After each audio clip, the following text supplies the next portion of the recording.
What is going on, everyone? Have you ever done some shady stuff? If you're a politician and your name's not Jimmy Carter, the answer is probably yes. Politics and corruption always have seemed to go together like peas and carrots, like movies and popcorn, like poor decision making and Jägermeister, like you get the idea. Political corruption isn't just in Washington, D.C. with the president, members of Congress, and senator type thing. No, we've seen police officers indicted, elected city officials hauled off in handcuffs, influence-peddling operations with politicians reaching all new lows. That's just in the last few years. If you're looking for signs of corruption, you need to start with budget shortfalls, rumors of nepotism, corrupt police departments, and city officials going on vacations with real estate developers. Because we all know millionaires like to hang out with dudes that make $30,000 a year working at the city's planning office. Anyway, those are just a couple of the warning signs. With all the nonsense going on in the world of politics, I thought this would be a fitting subject this week. Before we get rolling, there's something you should all understand. I mean, we should all just understand it. Both sides of the aisle are guilty of nonsense. That's just the way it is. It's just the way it's always been. The only difference is what side of that nonsense are you on? So, what was the methodology for this list? That's an easy question. I looked to the city that has a lot of experience in shady politicians, Chicago. The University of Chicago, Illinois did a study in early 2019 with data from 2016, 17, 18 and came up with stats, charts, and opinions on what cities in the United States are the most corrupt. Here's that list of shame. Number 10, Las Vegas. If you didn't know about Las Vegas and corruption, you probably don't pay much attention, to the news especially, and for that I'm kind of jealous. I wish I didn't pay as much attention to the news. It's kind of depressing. Anyway, after a 3-year FBI investigation, Las Vegas Councilman Ricky Barlow pleaded guilty to fraud charges and resigned his seat in January of 2018. The Barlow investigation is, as you can imagine, the tip of a very large iceberg in Las Vegas. After the mass shooting by some coward in Vegas a couple years back, the FBI also uncovered some shady ways of doing things by the local law enforcement agencies in Vegas, including the Las Vegas cops actually arresting someone who called to report police brutality he witnessed on the streets in 2017. That kind of sucks. It's not the guy you're supposed to be arresting. Number 9, Newark, New Jersey. Now this one might seem like something out of a fictional cop drama movie type thing, but I assure you it is not. The city of Newark had 442 corruption convictions between the years 2000 and 2014. That's convictions, not just accused, they were convicted. How does a city with a population of around 280,000 get so many corruption convictions? Do they do like a 2-day class on how to do shady stuff and rip off your constituents and nobody showed up for day 2, which teaches you about how not to get caught? The watershed scandal exposed in 2016 actually blew local observers away with the brazenness of this illegal operation. This whole thing was just a bunch of people in charge of various things, apparently trying to outdo each other to see who's the biggest scumbag. Speaking of scumbags in New Jersey, 2 of Governor Chris Christie's aides got federal prison time in 2017 for their role in the Bridgegate corruption scandal. And then in 2018, the U.S. Attorney's Office took another guilty plea when a political fundraiser in Newark admitted to wire fraud and tax evasion. Newark is as corrupt as ever in 2019, I am sure.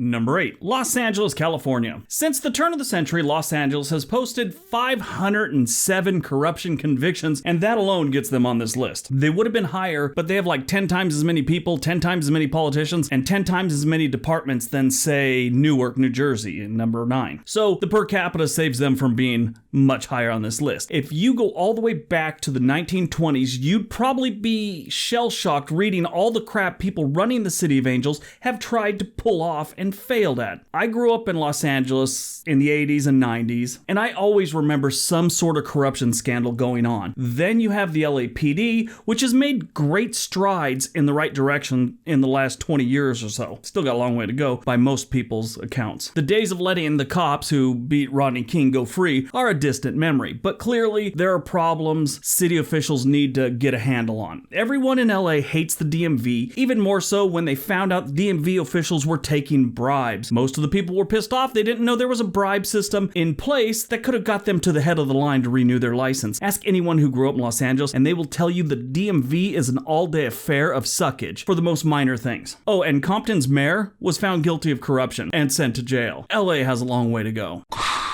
Number 7. New Orleans. The corruption in the Big Easy is legendary. They've made movies and written books about it, several of each. Really, the whole state of Louisiana is pretty much bad. When the New Orleans FBI director left his post in late 2017, he summed up corruption in the Big Easy like this: it can't get much worse. He cited that the lack of term limits for sheriffs and district attorneys as hallmarks for bad government. The 334 convictions for various types of corruption since 2000 sort of proves the FBI director was right. 2 New Orleans cops went to jail in November of 2018 for bribery and conspiracy convictions, and they won't be the last. They're kind of going through a house cleaning type thing, so to speak. We'll see how that all works out here in the next couple of years.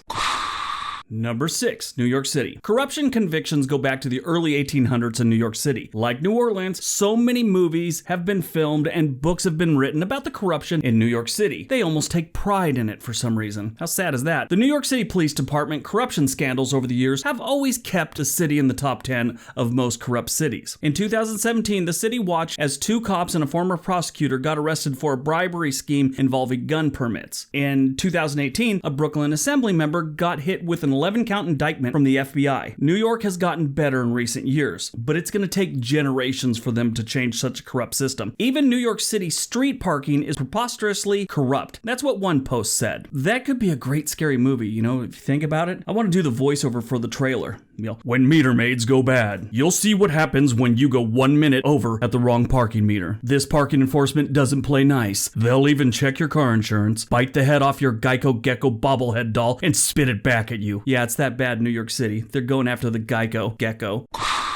Number 5, Houston, Texas. While places like Los Angeles and New York had slowed their pace on corruption cases by 2013, Houston, I guess, didn't want to look like quitters, and they went full steam ahead. In a single year, Texas Southern District posted 83 convictions, most of any city in the United States. 1 year. They don't seem to be slowing down either. Steve Stockman, who is a former Republican House member from Texas, he was indicted on 28 criminal charges in 2017. Stockman faced charges from stealing hundreds of thousands of dollars from charities, money laundering, wire fraud, and conspiracy. When he was arrested by FBI agents, Stockman tried to board a plane to the Arab Emirate. He was sentenced to 10 years in the big house.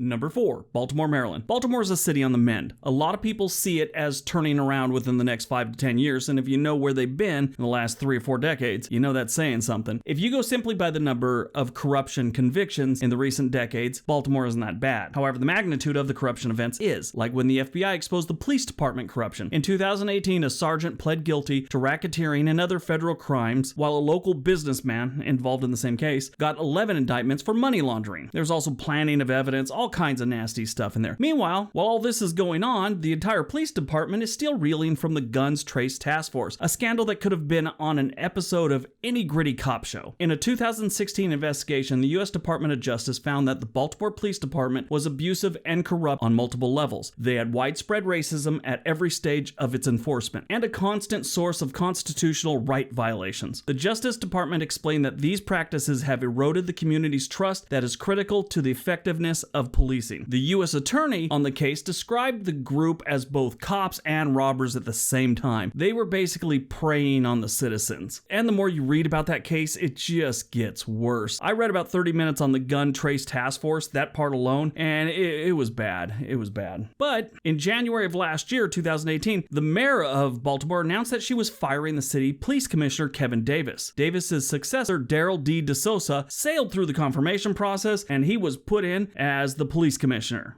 for about a month, and then he had to resign because they realized he hadn't been paying his taxes.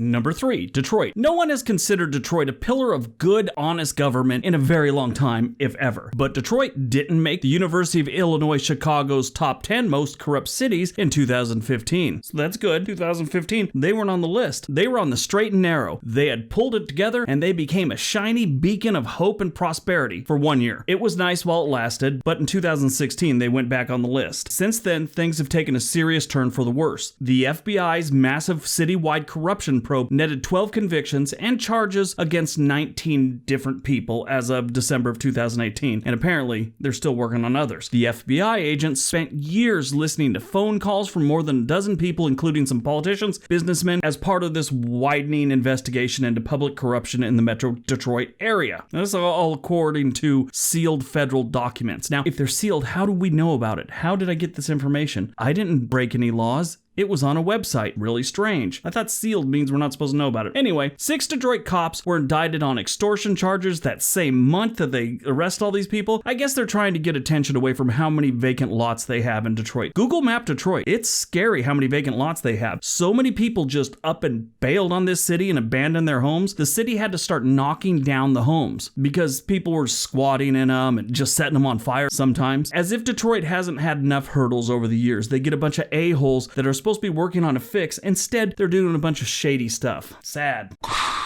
Number 2, Chicago. At number 2, we have the city of Chicago that carries the nickname the Windy City. The origins of Chicago's famous nickname aren't entirely clear. The most obvious explanation is that it comes from the frigid breeze that blows off Lake Michigan and sweeps through the city streets. However, another popular theory is that it was coined in reference to Chicago politicians who were said to be full of hot air. Whichever one you prefer. I like the politician one. If you want to go back and look at the history of political corruption, you would be wise to start with Chicago. It goes on way before Al Capone, but this would be the most famous era of Chicago corruption. The FBI actually had to bring in an outsider named Elliot Ness. This story's been told a million times, so in case you never heard it, or if you've heard it, the FBI brought in an outsider named Elliot Ness to go after the Chicago outfit led by Al Capone. With the corruption of the Chicago law enforcement agents at an epidemic status, Ness went through the records of all probation agents to create a reliable team, initially of 6 and eventually growing to about 10 or 12 people. They were called the Untouchables. They did a really good movie with Kevin Costner in it. Great movie. Watch it. If you want a complete account of 1 year in big city corruption, take a look at 2016's University of Illinois Chicago's report on Chicago. You'll find false medical billing, planted evidence, prison bribes, aldermen heading to jail, and every other crime you'd expect in an infamously corrupt town. Not much has changed in the past few years. Far too many elected officials have seen life inside a prison. As I write this, one of Illinois' governors sits in jail for corruption. He was trying to sell Barack Obama's seat. I talked about this in a video just recently. But hey,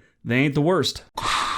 And number 1, Washington, D.C. The District of Columbia got the nickname the Swamp for a reason, and has nothing to do with the fact my cousin calls his ex-wife the Swamp Witch.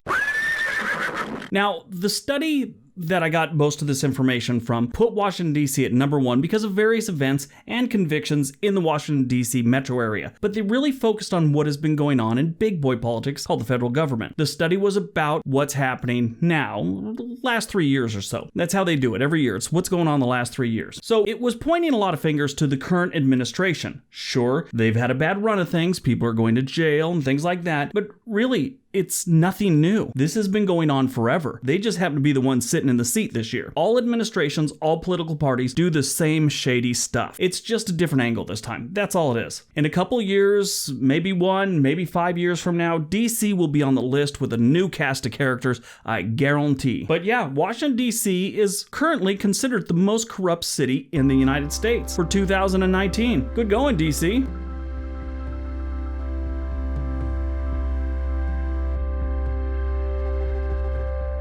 Alright, so that is my top 10 most corrupt cities in the United States. Hope you guys enjoyed the list. Hope you got some information out of it. It's a weird world we live in. Corruption's been going on since before the Roman days, I'm sure. I'm not a historian, but I'm sure it was around back then. I'm sure it was around when people were living in frickin' caves. Anyway, don't forget all the links below. Leave me a comment. Tell me what you thought. Don't forget to give the video a big thumbs up. Subscribe if you haven't. Buy a t-shirt. Be my friend. Everybody have a great day. Be nice to each other.